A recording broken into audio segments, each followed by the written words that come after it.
Madaniy va ma'rifiy ahamiyatga ega markaz sifatida tan olingan Davlat geologiya muzeyining kolleksiyasi bugungi kunda 50 mingdan ziyod namunalarni o'z ichiga oladi. Mazkur ilmiy ma'rifiy markaz buni kecha yangi binoda o'z faoliyatini boshladi. Hozirgi reportaj shu haqda.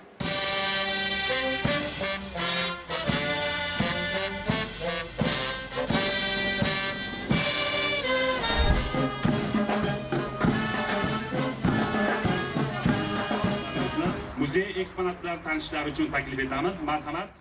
1926 yilda tashkil etilgan mazkur muzey dastlab kichik ko'rgazma sifatida ish boshlagan. Ilk namunalardan geologlar shaxsan o'zlari olib kelib taqdim etgan. Kolleksiya yillar davomida kengayib bordi va 1987-yilda yangi bino qurilishiga olib keldi. Bugungi kunda muzey ilmiy ma'rifiy markazga aylanib, talabalar, mutaxassislar va keng jamoatchilik uchun ekskursiyalar, mahorat darslari va interaktiv tadbirlar o'tkazib kelmoqda. Muzey ko'rgazmalari 3 qavatga joylashtirilgan bo'lib, har bir qavat alohida geologiya sohasiga bag'ishlangan va O'zbekiston tabiiy boyliklari haqida ma'lumot beradi. Birinchi qavat materiklar, tabiiy resurslar, xususan O'zbekistondagi qazilma boyliklarining qanday shakllangani haqida ma'lumot beriladi. Ikkinchi qavatda qadimiy hayot, dinozavrlar va boshqa jonzotlarning qotib qolgan qoldiqlari namoyon etilgan. Eng yorqin jihati interaktiv dinozavr eksponati bo'lib, bolalar va kattalar uchun qiziqarli ma'lumot manbaidir. Uchinchi qavat O'zbekiston geologiyasiga bag'ishlangan. Bu yerda gidrogeologiya, konlar tarixi, mineral resurslar va energiya sohasida muhim hisoblangan uran zaxiralari haqida ma'lumotlar bor. Bu yerda geologiyadan oladigan narsasi birlamchisi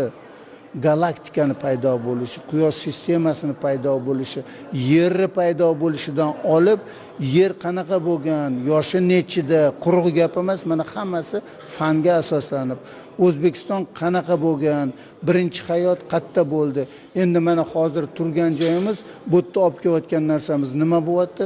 Inson paydo bo'lib, shu tabiat qo'ynida tabiatdan uzoqqa keta olmaydi.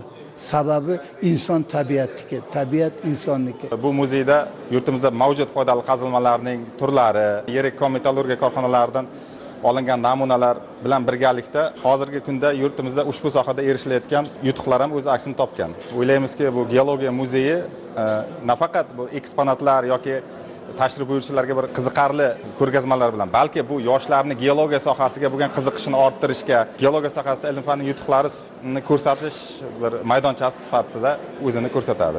Muzeydagi eksponatlar zamonaviy texnologiyalar yordamida taqdim etilgan. Shuningdek, ta'lim dasturlari va ekskursiyalar orqali yosh avlodning geologiyaga bo'lgan qiziqishini oshirishga xizmat qiladi. Bu joy yer tarixi va tabiiy resurslarga qiziquvchilar uchun muhim manzil hisoblanadi. Yuksak ilmiy ahamiyatga ega Davlat geologiya muzeyi o'tmishni hozirgi zamon bilan bog'lab, yer tarixi va kelajakdagi geologik izlanishlar o'rtasida muhim ko'prik hisoblanadi.